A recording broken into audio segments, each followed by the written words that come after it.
एक बार एक हीरा नाम का मछुआरा था जो एक छोटे से गांव के किनारे टूटी हुई झोपड़ी में रहता था। वह समुंदर के किनारे मछली पकड़ा करता था। हीरा मछली पकड़ने में माहिर था, लेकिन कुछ दिनों से उसके जाल में कोई भी मछली नहीं आ रही थी। एक दिन वह थक हारकर घर वापस जाता है। हीरा की पत्नी, आ गए तुम, आज भी खाली हाथ ही लौट आए। हे भगवान, यह मैं किस आदमी के पल्ले बंध गई हूँ। न जाने वह कौन सा दिन होगा जब तुम बहुत सारी मछलियां पकड़कर उन्हें बेचकर खूब सारे पैसे लाकर मुझे दोगे।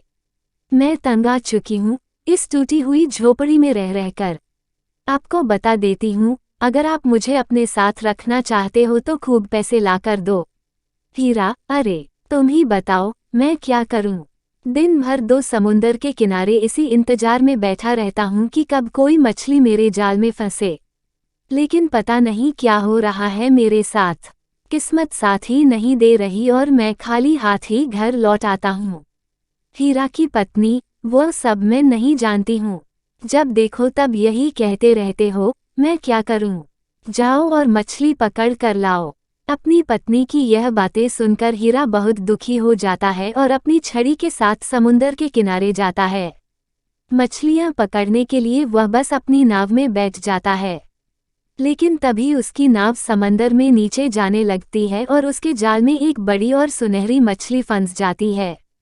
हीरा, मेरा जाल एकदम से इतना भारी कैसे हो गया। जैसे ही हीरा समंदर से अपने जाल को ऊपर की ओर खींचता है, उसे एक बहुत बड़ी, सुंदर और सुनहरी मछली अपने जाल में फंसी हुई दिखाई देती है।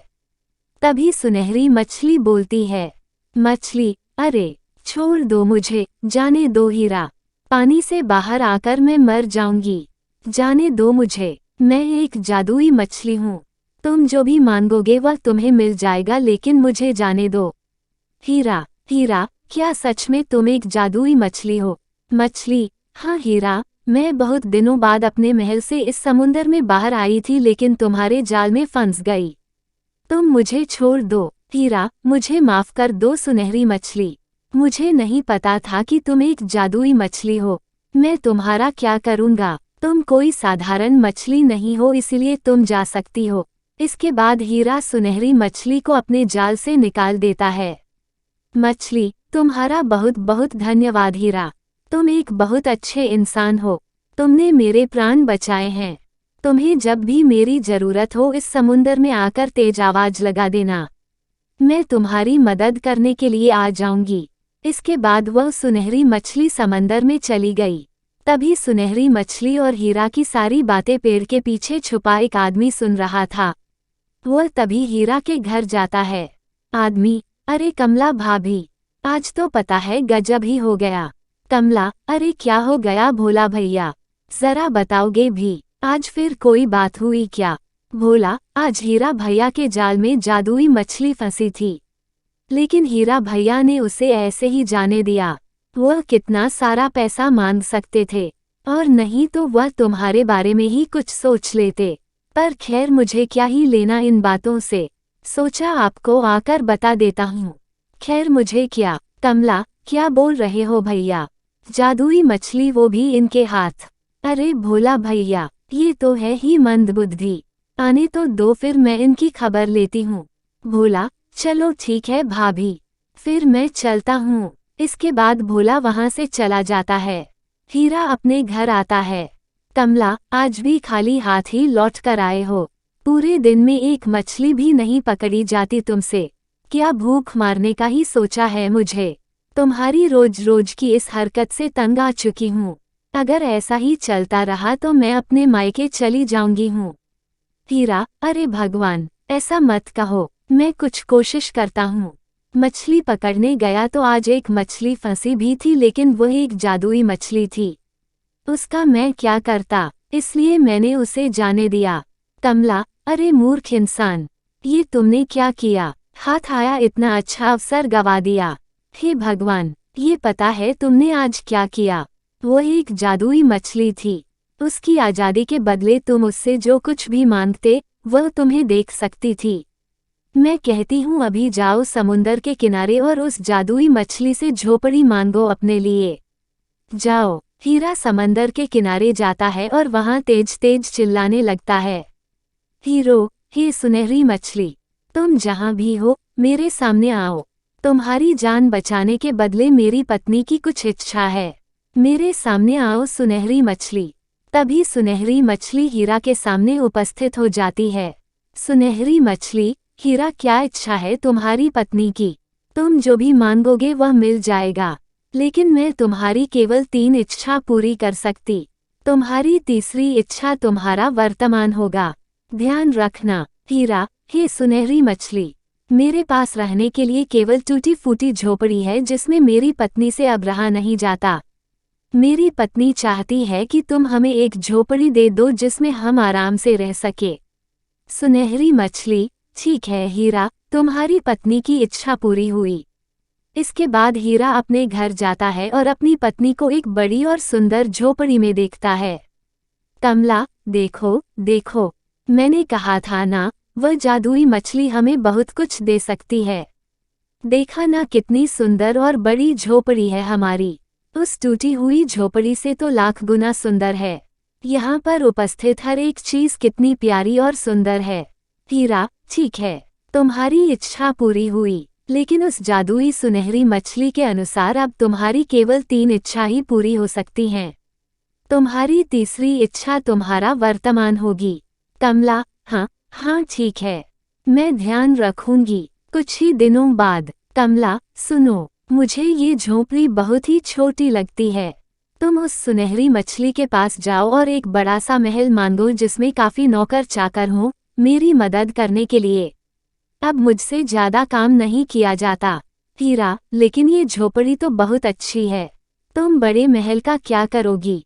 कमला, अरे तो मैं ये सब तुमसे थोड़े ही ना मांग रही हूँ, उस ज्यादा मछली के पास जाकर मांगने के लिए ही तो बोल रही हूँ। तुमसे मेरी इतनी भी खुशी नहीं देखी जाती क्या? हीरा, ऐसी बात नहीं है, मुझे ये सब ठीक नहीं लग रहा है इसलिए। कमला, अरे कुछ नहीं है ऐसा, तुम ज्यादा मत सोचो इस बारे में, तुम केवल सुनहरी मछली के पास जाओ। हीरा, ठीक है जाता हूँ। हीरा समुंदर के किनारे पहुंचकर जोर जोर से चिल्लाने लगता है, हीरा, सुनहरी मछली, जहाँ कहीं भी हो सामने आओ, मैंने तुम्हारी जान बचाई थी, मेरी पत्नी की कुछ इच्छाएं हैं, सामने आओ। तभी जादुई मछली सामने से तैरती हुई बाहर आती है। सुनहरी मछली, बोलो हीरा, क्या इच्छा है तुम्हारी पत्नी की? हीरा, सुनहरी मछली, मेरी पत्नी को एक बड़ा सा महल चाहिए जिसमें सारी सुविधाएं हों और जिसमें आगे पीछे नौकरों की भरमार हो। सुनहरी मछली, जाओ, तुम्हारी पत्नी की यह इच्छा भी पूरी हुई। हीरा अपने घर वापस लौटने लगता है। घर पहुंचकर वह देखता है कि उसकी पत्नी एक आलीशान महल में बैठी हुई थी। उसके चारों तरफ नौकर ही नौकर है जो उसकी सेवा में लगे हुए हैं। कमला, देखो यह महल कितना बड़ा है, और इसमें नौकरों की भी भरमार है और बहुत सारे कमरे भी है। इस महल में तो जरूरत की हर एक चीज मौजूद है। ऐसा लग रहा है कि मैं कोई सपना देख रही हूँ। वाकई में वह मछली काफी शक्तिशाली है। हीरा, हाँ सच में, ये महल काफी बड़ा और शानदार है। इस महल में अब तुम्हें कोई परेशानी नहीं होगी। तुम्हारी यह इच्छा भी पूरी हुई। अब हम खुशी से रहेंगे। कुछ दिनों बाद, कमला, सुनो, इस महल में हमारा रहना तो बेकार है। महल में तो राजा रहते हैं, और इस गांव के तो सभी लोग उस राजा की ही बात मानते हैं। तुम दोबारा से उस जादुई मछली के पास जाओ और उसे कहो कि वो मुझे राजा बना दे। मैं इस गांव में सबसे शक्तिशाली बनकर रहना चाहती हूँ। हीरा, अरे भाग्यवान, तुम ये सही नहीं कर रही हो, ये सरासर गलत है। अब मैं दोबारा उस जादुई मछली के पास नहीं जा सकता।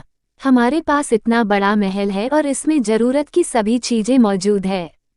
हमें ज्यादा लालच नहीं करना चाहिए और इसी में खुश रहना चाहिए। कमला, देखो, मेरे सामने बकवास मत करो। तुम अभी के अभी उस सुनहरी मछली के पास जाओ, नहीं तो अच्छा नहीं होगा, मैं बता देती हूँ। हाँ। हीरा अपनी पत्नी की बातों को सुनकर उदास मन से सुनहरी मछली के पास जाता है। हीरा, जादुई मछली, मैंने तुम्हारे प्राण बचाए हैं इसलिए बाहर आओ। मेरी पत्नी की कुछ इच्छाएं हैं, तभी अचानक से सुनहरी मछली सामने आती है। सुनहरी मछली, बोलो हीरा, तुम्हारी पत्नी की तीसरी इच्छा क्या है? हीरा, तुम मेरी पत्नी को इस गांव में सबसे शक्तिशाली बना दो, उसे इस गांव की रानी बना दो। सुनहरी मछली, ठीक है, तुम्हारी पत्नी की यह तीसरी इच्छा भी पूरी हुई। हीरा अपने घर जाता है तो देखकर चौंक जाता है, क्योंकि उसकी पत्नी पुरानी टूटी हुई झोपड़ी में बैठी सिसक सिसक कर रो रही थी। कमला, अरे यह क्या हो गया? हमारा महल तो पहले वाली टूटी हुई झोपड़ी में बदल गया। हमारे पास इतना धन और ढेर सारे नौकर चाकर थे, सब कुछ अचानक से गायब हो गया और हम फिर से पहले की तरह गरीब हो गए। उस जादुई मछली ने तो हमसे हमारा सब कुछ छीन लिया। हीरा, चुप करो कमला, ये सब तुम्हारी लालच की वजह से हुआ है। तुम्हें केवल सुनहरी मछली से 2 ही इच्छाएं मांगनी थी। तुम्हारी केवल 2 ही इच्छाएं पूरी की जा सकती थी। तीसरी इच्छा तुम्हारा वर्तमान थी। तुमने 2 इच्छाओं में सुनहरी मछली से जो कुछ भी मांगा, तीसरी इच्छा ने और तुम्हारे लालच ने हमसे हमारा सब कुछ छीन लिया और हम फिर से टूटी हुई झोपड़ी में आ गए। कमला, अरे यह क्या कर दिया मैंने? अपने लालच की वजह से सब कुछ खो दिया मैंने। कमला अपने इस लालच पर बहुत शर्मिंदा होती है और उसे अब अच्छी तरह समझ आ जाता है कि ज़्यादा लालच करना कभी कभी हमारे लिए उल्टा साबित हो जाता है।